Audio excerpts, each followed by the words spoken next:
the Lord has brought us together on this feast, which unites us to great Catholic countries like Poland, the Eastern Bloc in general, Bavaria, Austria, and the likes, where an ancient tradition feasts the children on this day. So I was saying Claus comes from Nikolaus, and that gives us our present Santa Claus. But there is truth behind the figure of St. Nicholas. He was Bishop of Myra in the present-day Turkey, and probably because there's never no smoke without fire, he did actually help the poor, and the tradition is that he helped in particular 3 young sisters who in dire straits were going to give themselves to impurity so as to get money to get the family out of a mess. And rather than see this happen, he brought money secretly and placed it at the door more than once. Hence we have this good father of the family with a long beard, present Santa Claus, a good man as it were, doing the same for children throughout the world. Here we have this gospel which ends with a proverb we can take with us on this day: you received without pay, give without pay.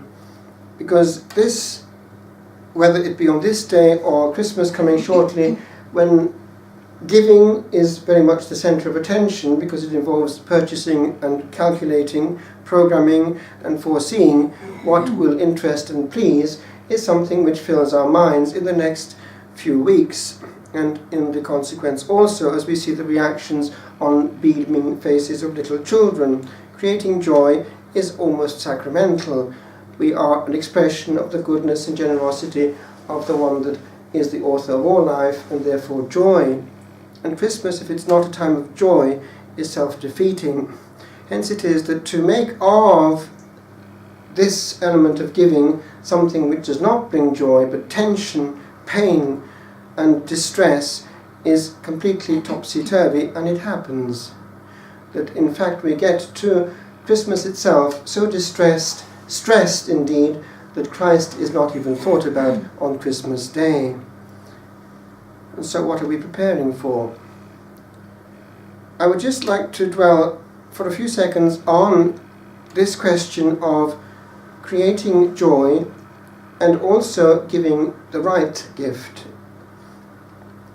Tendentially nowadays, in the Western Hemisphere, we tend to play and pander to the desires, nourished often artificially, of the children, because they are conditioned into thinking that joy depends on having such and such. And it is a huge commercial industry indeed, calculated and programmed with great perfection, so that they will actually target the parents who have the money through the children, who will be conditioned into wanting such and such, no matter what the cost. Now in practice, let's look at what happens. They will actually be immediately gratified when such and such arrives. It would also have the side effect of keeping them happy, and they will therefore be, as it were, in the company of excellent high-tech babysitters for quite a few hours, and therefore daddy and mammy are free. But what's actually happening?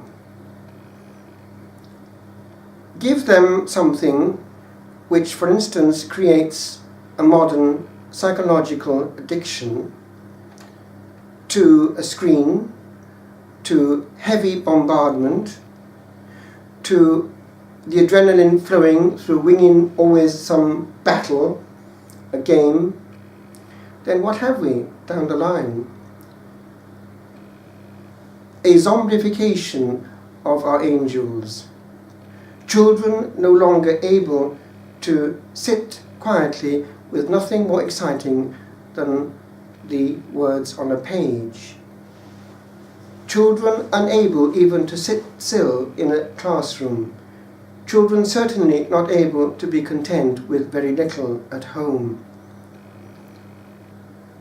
Now, compare this with another form of giving, which unfortunately has gone out of the window often when this has come in. is it not more generous actually on the level of the soul and the demand and the sacrifice to give not something in the form of an expensive gift, but something very costly on the level of the person? And rather, for instance, than let a child take in all that's now available on high tech, what used to be actually fairly innocent but has now actually been contaminated, compare the Walt Disney of today with the Walt Disney of 50 years ago, then one will see that there's a huge difference between letting a child sit on daddy's lap for an hour to hear a well-told story from nothing more than a book, but with all the talent and warmth of daddy or mammy, and the same time given to something coming from a screen with all that that may contain insidiously and subliminally present.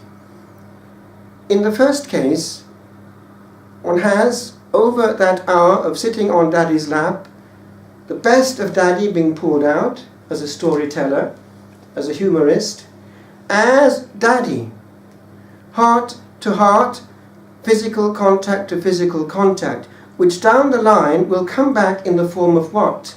Influence, control, authority, true paternity. Now, what is that on the level of cost, effective work on a child? Moreover, look at children now together playing and compare with what they would have been playing 40 years ago only. Often, very quickly now, children, even when together, are starting, even at that early age, to depend on what is more exciting than a human being next to them. They're looking at a small gadget, which they have found very interesting and fascinating. Certainly in adolescence, already, if they're together, they're often on a screen, a little magic screen in their pocket and in their hand. Moreover, in studies of child behavior, the experts will tell you that right now, for the first time ever in human history, ancient games which have been handed on without a break from children to children, generation after generation, are actually being lost, and that ancient medieval games which have come down to us are no longer being played because other games are taking their place of a different order and different type. But there is worse. A child, when not exposed to artificial games, cultivates what is in his own resources. I mean inventiveness, the capacity out of simple things to create drama and joy. Children without artificial props are quite good at fantasizing in the best way and creating themselves joy out of simple things, simple imagination. And all one has to do is travel around the world to see the difference. A few years ago, I was in Romania, and one Sunday afternoon I was with little handicapped or rather orphaned children, seeing how they were so open to affection because simple things meant an awful lot to them.